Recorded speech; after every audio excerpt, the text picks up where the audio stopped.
राधे महाराज जी आप कहते हैं कि धन वैभव यश ये सब सांसारिक माया है, किंतु बिना इसके ये समाज में शांति नहीं मिलती। यदि प्रभु का मोह जिनके पास है वो शांत है? आपने कहा बिना इनके शांति नहीं मिलती, तो जिनके पास है वो शांत है, वो प्रसन्न है, वो सुखी है, वो बिल्कुल निश्चिंत है। समाज में इनके बिना उतना सम्मान नहीं मिलता, उसका अभाव लगता। इस बात की भी हम काट करते हैं, बाबा जी लंगोटी लगा के घूमते हैं, जो जितना बैरागी होता है संसार उसी को सम्मान करता है। आप बोलो, समाज किसको सम्मान करता है?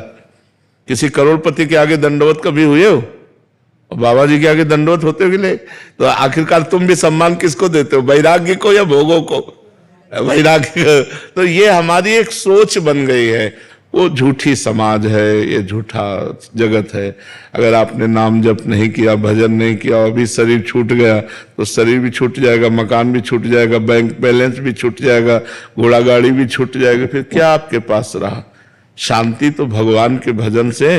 और भगवान ने सबको ये अपने भाग्य के अनुसार रुपया, खान पान, मकान दिया है, नहीं दिया है? तुम्हारा जैसा भाग्य वैसा तुम्हें पत्नी मिली, वैसा तुम्हें धन मिला, वैसा तुम्हें भोग नहीं। बहुत से ऐसे हैं कि करोड़पति हैं, उनके पास पत्नी नहीं है। बहुत से ऐसे पति पत्नी स्वस्थ हैं लेकिन बच्चे नहीं हैं। बहुत से ऐसे पढ़े लिखे हैं लेकिन रुपया नहीं है, पढ़े लिखे हैं कोई नौकरी नहीं मिलती। बहुत से ऐसे हैं कि कोई ज्यादा प्रवीण नहीं, चतुर नहीं है, मर्सिडीज गाड़ियों में चल। ये सब भाग्य का खेल संसार में चलता है। तो हम अपने भाग्य बदलने आए हैं मनुष्य जीवन में, भाग्य के अनुसार जीने नहीं आए। हम ऐसा भजन करें, ऐसा तप करें, ऐसा दान पुण्य परोपकार करें, तीर्थयाटन करें कि हमें अगला जो मिले वो बहुत अच्छा मिले।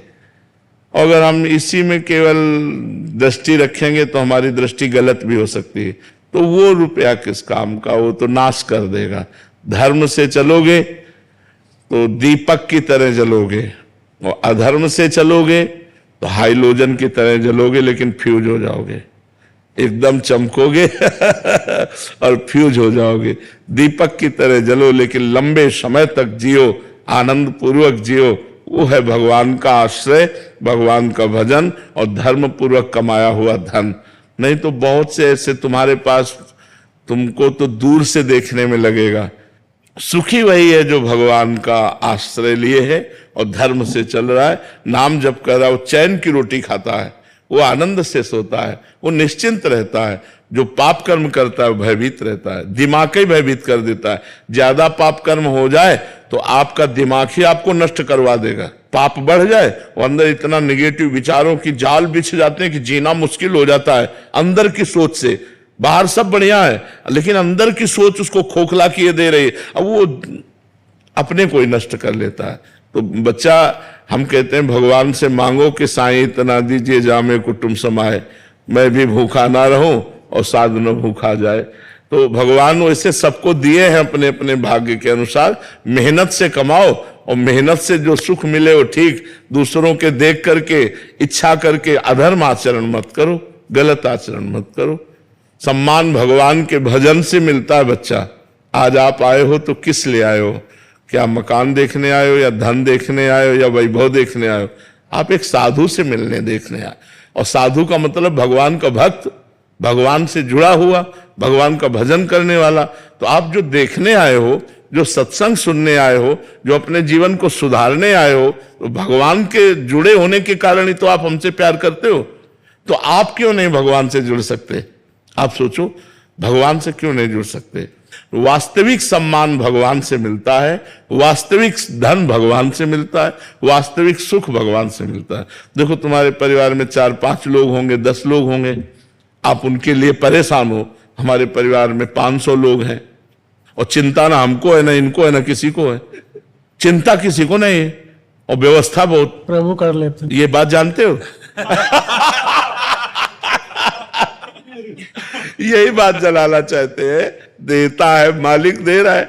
तो हमें लगता है यदि हम मालिक से लेना चाहें और धर्म पूर्वक चलें, मेहनत तो हमको भी करनी पड़ती है, मेहनत इनको भी करनी पड़ती है, लेकिन वो दिखाने वाली नहीं है।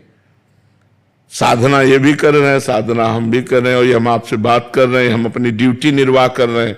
हमारी पेमेंट मालिक देता है, हम तुमसे पेमेंट नहीं लेते, तो हमारा मालिक पेमेंट देता है, लेकिन वो बड़ा रईस है तो बड़ी पेमेंट देता है। काम छोटा, पेमेंट बड़ी।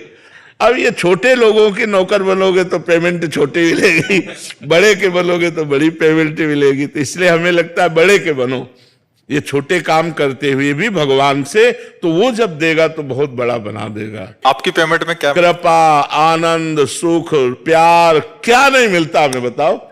हमें ये बताओ कि ये नहीं मिलता।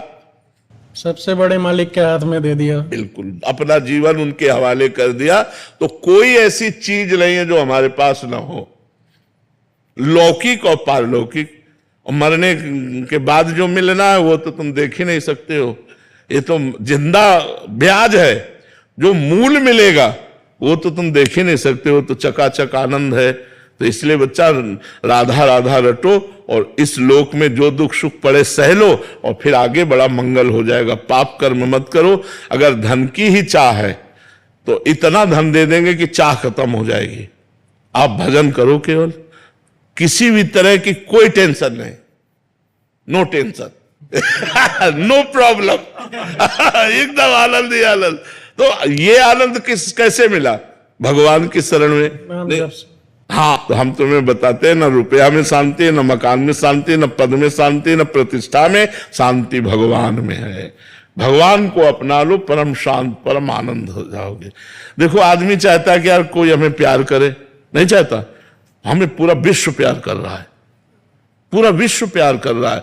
कितना प्यार करते हैं लोग, रात में 4-4 घंटे, 5-5 घंटे उसी जगह खड़े रहते हैं केवल, और हमारा निकलना होता है 30 सेकेंड। उनको क्रॉस करने में बहुत से बहुत 30 सेकंड या 20 सेकंड लगते होंगे क्रॉस करने में। 20 सेकंड के लिए वो 2 घंटे 4 घंटे से कहां से आके खड़े हुए हैं, धक्का खा रहे हैं, गर्मी सर्दी बरसात सब सह रहे हैं, केवल इतना कि भगवान का भक्त यहां से निकलेगा और हम देख लेंगे। कोई रोड श्रृंगारित कर रहा है, कोई नाच रहा है, कोई गा रहा है, पूरा विश्व प्यार कर रहा है। क्यों? क्योंकि विश्वात्मा भगवान के हम हैं, इसलिए प्यार कर रहा है। तो हमें प्यार, शांति, सुख सब भगवान से चाहिए, और उन्हीं के दिए हम तृप्त होंगे, मनुष्य के दिए तृप्त नहीं हो सकते। महाराज जी, आपकी अपनी पेमेंट में इतनी सारी वस्तुएं बता दी कि ये मिलता है, तो लोभ जागृत होता है। तो बट जैसे लौकिक व्यवहार में 30 तारीख को पेमेंट आता है, इसकी पेमेंट कब आती है? जब चाहो तब, जितनी चाहो तब उतनी, जब चाहो तब, और जितनी चाहो उतनी, और कुछ ना चाहो तो भगवान अपने आप को दे देते हैं। मालिक अपने आप को दे देते हैं कि मैं तुम्हारा, सारा वैभव तुम्हारा। इसीलिए तो चतुर भक्त भगवान से कुछ लेता नहीं है, भगवान से कुछ मांगता नहीं है। अपने आप जो दे दे उससे निर्वाह होता है। वो भगवान को चाहता है, भगवान से नहीं। भगवान को चाहता है, भगवान से नहीं।